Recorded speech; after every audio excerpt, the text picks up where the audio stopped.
Hello, I'm back for Chapter 14, The Cursed and the Courteous. A powerful rainstorm traveled down the western coast of the fairy tale world and drenched the dwarf forest.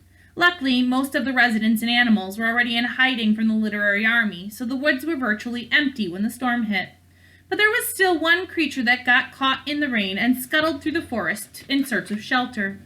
The creature was shivering, soaked to the bone, and a complete stranger to the woods. After traveling in circles all night, it spotted a cottage by the side of the stream. The cottage appeared to be empty, as there was no light shining through the windows or smoke rising from the chimney. The creature hoped the cottage's looks weren't as deceiving, not for the creature's own sake, but for the sake of any poor soul who might be inside. The creature had a reputation for leaving an impression on whomever it crossed paths with. The creature broke down the front door and stepped out of the storm. The cottage was unlike any place it had ever seen. The walls, the floor, the ceiling, and the furniture were all painted white. The front room was lined with shelves of tiny glass bottles filled with colorful liquids. The creature was parched from its trek through the vicious storm. It took a bottle from the shelf and twisted off the small golden cap and smelled the red liquid inside. The fluid smelled like a fruity juice, so the creature threw back its head and downed the bottle in one gulp. Not only did the liquid instantly quench the creature's thirst, but it also re-energized the creature and made it feel warm inside. The creature inspected the bottle and saw that the word rejuvenation was engraved on the glass. It checked the other bottles on the shelves and discovered similar engravings. The blue liquids were labeled youth, the pink liquids were labeled beauty, the purple bottles were labeled vibrancy, and the turquoise bottles were labeled stamina. The strange engravings aroused the creature's curiosity.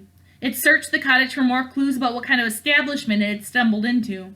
In the back of the room, the creature found a wall covered by a curtain. It pulled the tassel, and the curtain separated, revealing a large mirror in a golden frame. As soon as the creature realized that it was a mirror, it quickly shielded its eyes to avoid its reflection. Looking into the creature's eyes instantly turned any observer into stone, and the creature itself was no exception. If someone managed to get a glimpse of it before it turned into stone, they would see that she was a woman with glowing red eyes, fangs, and long, scaly body. Instead of hair, the woman had a head full of hissing snakes that constantly fought one another for dominance. The monster's name was Medusa, and she was from a world far beyond the realm of fairy tales. Strangely, as Medusa shielded herself from her reflection, she noticed that something was very different about her appearance. The powerful glow that usually emitted from her eye sockets had disappeared. She peeked through her fingers at the mirror, and her gaze drifted up her body and landed on her face, but miraculously, Medusa wasn't turned to stone. Instead of bright red pupils of that infamously turned people into statues, Medusa saw a pair of brown eyes that she hadn't seen in a very long time. She glanced down at the empty bottle in her hands and realized the liquid inside wasn't juice, but a potion. As Medusa gazed into her new eyes, her reflection started to transform too. She watched in amazement as the hideous creature in the mirror slowly turned into a beautiful woman. Her head of snakes became a head of thick sandy hair, and her scaly skin became smooth and tanned, and her long coiled body became a voluptuous figure under a crimson toga. The mirror of truth had only changed Medusa's reflection, but for the first time in decades, Medusa saw the woman she was before she was turned into a monster. Medusa wondered what kind of sorcery the cottage might contain. The door caught her eye in the other side of the room, and she went to it. Although it had several locks and bolts, the door was wide open and led to a steep staircase descending into a basement. Medusa slithered down the steps and discovered the 20 sleeping children under Moriana's dark spell. "Hello," a polite voice said from behind her. Medusa looked around over her shoulder and found another mirror leaning against the basement wall. A cheerful frogman wearing a three-piece suit waved from her from inside of it. For a brief second, Medusa instinctively covered her eyes to spare the frogman from being turned into stone, forgetting that the potion had transformed her eyes.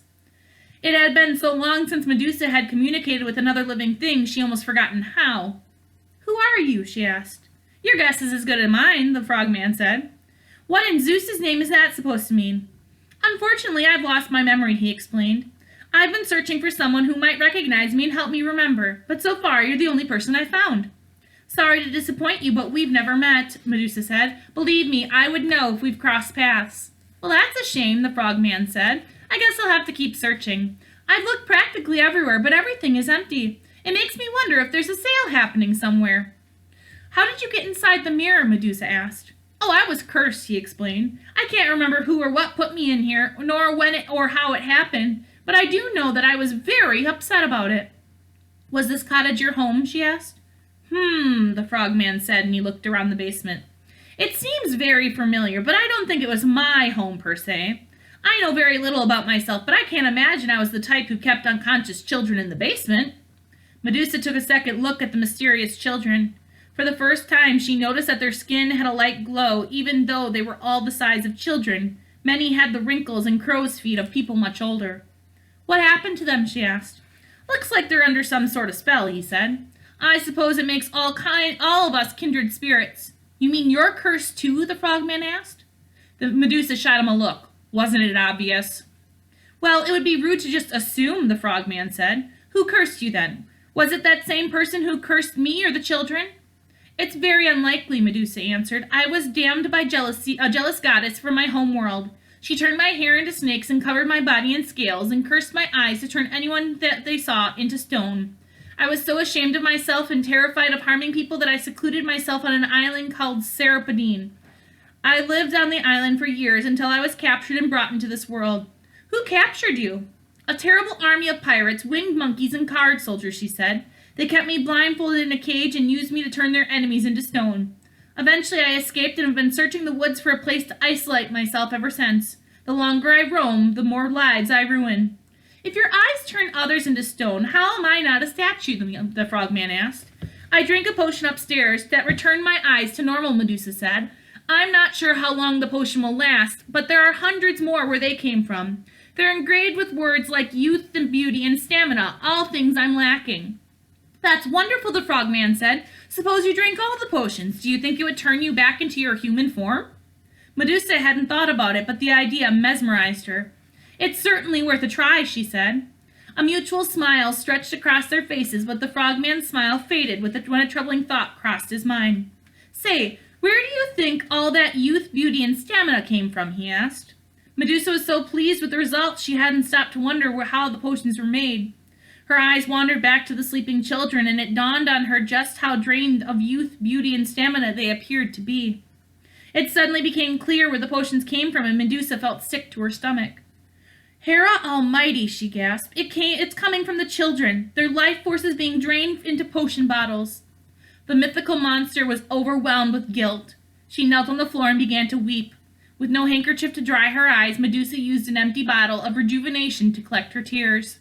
She cried so hard it wasn't long before the bottle was overflowing. There, the frogman comforted her. At least it was an accident. You wouldn't have drunk the potion if you knew what it was. But I would, Medusa confessed. For the first time in decades, I found a way to break the curse. I found a cure for this miserable existence. There's nothing I wouldn't do to get rid of the monster I've become. I just wish it didn't have to come at such a terrible price. Medusa's admitted selfishness made her cry even harder than she had before. For reasons unknown to him, the frogman sympathized with her dark confession. He went silent for a few moments and gathered the right words to advise her with. If you ask me, there are two options at hand. Both will change you, but only one will get rid of the monster forever. What's the first option? She asked. You drink all the potions upstairs and return to the woman you were before the curse. You'll never turn another soul into stone and never see a monster in the mirror again. But if you steal from these children, you won't look like a monster anymore. You'll just be one. And that's a much worse option, in my opinion. And the second option? You can restore all the bottled youth, beauty, and stamina to their rightful owners, the frogman explained. It won't change how you look, but it will change how you look at yourself. From then on, every time you pass a mirror and see your reflection, you won't see a hideous monster. You'll see a woman who chose to help others instead of helping herself. And anyone who looks into a mirror and sees who they are over what they are, well, it's impossible to curse someone like that. Medusa thought about the frogman's words and knew he was right. She wiped her tears, lifted herself from the floor, and slithered up the stairs. A few moments later, she returned with as many potion bottles as she could carry. She made several trips up and down the stairs until every bottle was in the basement. One by one, she twisted off each golden cap and poured the potions into the mouths of the sleeping children. Little by little, the stolen youth, beauty, and stamina returned to their rightful owners. The children's skin stopped glowing, they opened their heavy eyes and looked around the basement in a daze. They were too groggy to get up or to keep their eyes open for long, but each child felt Moriana's curse disappear from their body. One of the little boys stayed conscious long enough to look up at Medusa. She cowered in the corner of the basement, afraid her appearance would frighten the child. The boy wasn't scared at all. On the contrary, he smiled at her. "You must be an angel," he whispered. "Thank you for saving us." Just like all the other children, the boy closed his eyes and began to sleep off the lingering effects of the curse. Medusa had been called many things since being cursed, but this was the first time someone had called her an angel. "The children must be delirious if they think I'm an angel," she said. "I'd say it's quite fitting, actually," the frogman said. "It takes a very special person to commit such a selfless act." Although she was too modest to agree, Medusa nodded. "You were right," she said. "From now on, every time I pass a mirror, I won't see a hideous reflection. I'll only be reminded of helping these children." Suddenly, the mirror began to glow as brightly as the sun. Beams of light wrapped around the frogman's body and pushed him through the plate of glass as if it were made of water. The frogman collapsed on the basement floor and the mirror returned to normal. I'm free," he cheered. "The curse is broken." As soon as he got to his feet, the frogman memories returned like a river bursting through a broken dam. "I can remember," he announced. "I remember where I was born. I remember where I grew up. I remember all the places I lived. I remember the faces of my loved ones. And I remember my name." "What is it?" Medusa asked. "Charles Carlton Charming, but my friends call me Froggy." The restored frogman paused as a very critical memory resurfaced. "Oh, my word, Alex and Connor, I was trying to warn them about the literary army when my memory faded. I was searching for a place where they might be hiding. I need to find them and the royal families before it's too late." "Did you say royal families?" Medusa asked. "Because I could have sworn I saw a bunch of royal families in an abandoned mine not far from here. They were hiding with loads of other people, but they all turned to stone before I could get a good look at them." Froggy's heart practically fell into his stomach at the thought of his friends and family being turned into statues. "Is there a way to transform someone back after they've been turned to stone?" he asked with large, desperate eyes. "Actually, there might be," Medusa said. "After the goddess transformed me into a monster, she said only tears of the damned can soothe the eyes of the cursed. I thought it was just vindictive banter, but perhaps it was instructions. Take the bottle of my tears, pour them into the eyes of the statues, and it may reverse the damage." She handed him the rejuvenation bottle filled with her teardrops. "Thank you," Froggy said. "How do I get to the abandoned mine from here?" "I'll take you there, but first I need a favor from you," she said. "Of course, anything." "Eventually the rejuvenation potion will wear off and my old eyes will return," Medusa said. "I need some place to go where I won't harm others, a place where I can live where no one will ever find me." "I know just the place," Froggy said. "I used to live in a hole up the river from here. It's not much, but it's very cozy. There are hundreds of books there with a nice chair beside a fireplace where you can sit and keep warm. As a matter of fact, most of the books in my collection were on the subject of curses. There may be a remedy for yours within their pages. If you take me to the abandoned mine, I'll tell you exactly how to find it." Medusa was delighted by the description. "It sounds like a paradise," she said. "Now follow me. I'll show you to the mine." And that ends chapter 14. Chapter 15 is called Back Up. I'll see you guys then.